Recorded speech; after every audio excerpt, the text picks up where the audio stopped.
El día de hoy veremos la lección 20, método científico experimental y los procesos básicos de la ciencia. Pero en primer lugar, ¿qué es el método científico? Se nos dice que es el conjunto de pasos que permiten explicar hechos o fenómenos naturales, o sea, constituye la base para generar conocimiento científico.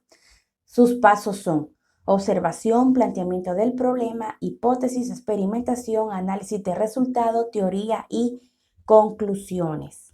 La observación es el proceso que permite obtener información acerca de los objetos, hechos o fenómenos que pueden ser percibidos por los sentidos. Ejemplo, si observamos las hojas de las plantas en nuestra casa, percibiríamos que no todas tienen la misma tonalidad de verde, que incluso algunas tienen manchas o que se encuentran mordisqueadas. En el planteamiento del problema, consiste en la delimitación precisa y clara de lo que queremos investigar. Por ejemplo, el planteamiento podría ser ¿por qué las hojas se encuentran mordisqueadas? Ya la hipótesis es una opinión personal o suposición que permite explicar una pregunta. Nosotros supondríamos que podría ser porque alguna persona las cortó o algún animal se las estuvo comiendo. La experimentación permite reproducir y observar varias veces el fenómeno en estudio, modificando las circunstancias que se consideren pertinentes. Ejemplo, con una hoja que se haya caído, puedes empezar a arrancar pequeños pedazos con tus dedos, tratando de reproducir el mismo patrón de las hojas observadas. Luego busca hojas que hayan sido mordidas por animales. Ya en el análisis de resultado, esta etapa permite comprobar si las hipótesis planteadas eran verdaderas o falsas. Por ejemplo, comparamos las hojas de prueba y las hojas que se encuentran en la planta observada para encontrar la respuesta a nuestra pregunta inicial. Ya la teoría es una declaración total o parcialmente verdadera que ha sido verificada a través de la experimentación. Por ejemplo, siguiendo con lo anterior, después de experimentar varias veces y analizar los datos, declaramos cuáles fueron los datos que obtuvimos con las hojas.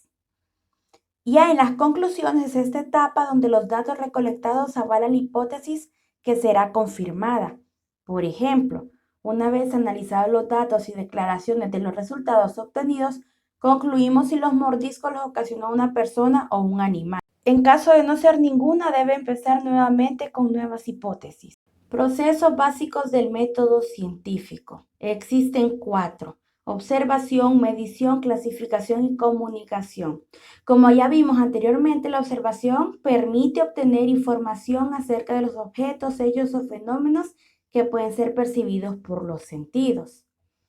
¿Cuáles son sus características? Es sistemática, específica, objetiva, precisa, verificable y requiere de tiempo, ya que al observar vemos cada mínimo detalle del objeto de estudio. Ahora bien, ¿cuáles son los tipos de observación?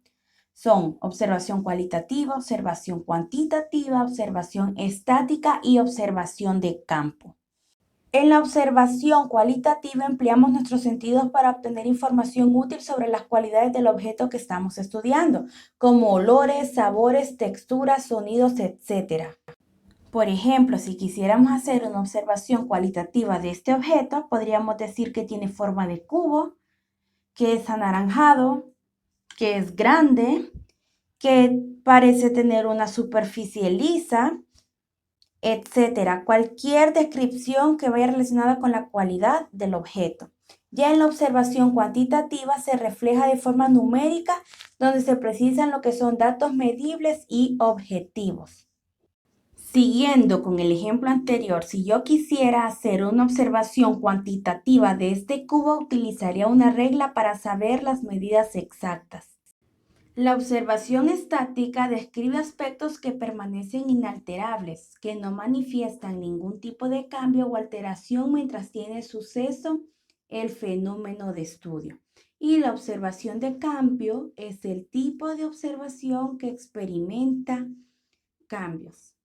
De tarea, usted va a escoger un objeto de su casa y va a realizar lo que es una observación cualitativa y una observación cuantitativa. Por ejemplo, si usted va a hablar sobre una silla, va a colocar el nombre silla.